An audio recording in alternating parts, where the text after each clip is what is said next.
अस्सलाम वालेकुम। कि रेडियो सदाए हुर्रियत जम्मू कश्मीर है।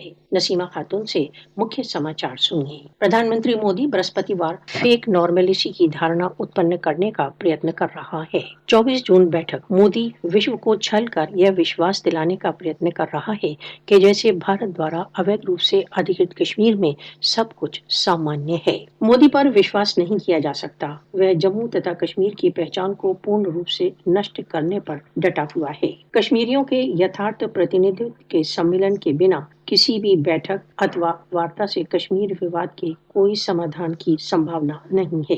कश्मीरियों के यथार्थ प्रतिनिधित्व के बिना कोई भी अखिल दलीय सभा निरर्थक होगी। 24 June all parties meet Jammu Kashmir को क्या दे सकती है, जब भारत ने जम्मू कश्मीर के संविधान, इसके ध्वज तथा इसकी जनता के सभी अधिकारों को छीनकर कश्मीरियों को अपमानित कर दिया है। भारत का वचनों से फिर जाने, कश्मीर में अपने ही लोगों, यहाँ तक कि अपने कोलैबोरेटर्स को धोखा देने का इतिहास है।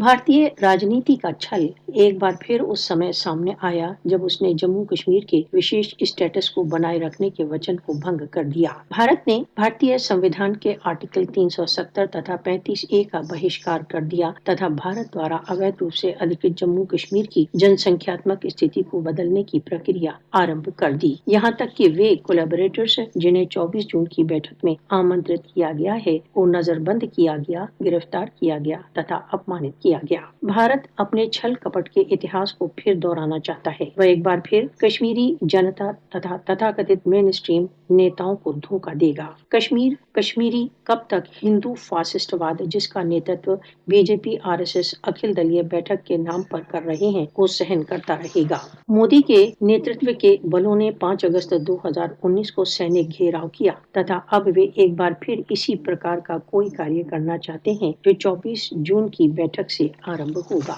भारत के लिए एकमात्र उपाय भारत द्वारा अवैध रूप से अधिकृत कश्मीर से सैनिक घेराव को समाप्त करना तथा कश्मीर संबद्ध राष्ट्र संघ प्रस्तावों के पालन के लिए एक अनुकूल वातावरण उत्पन्न करना है।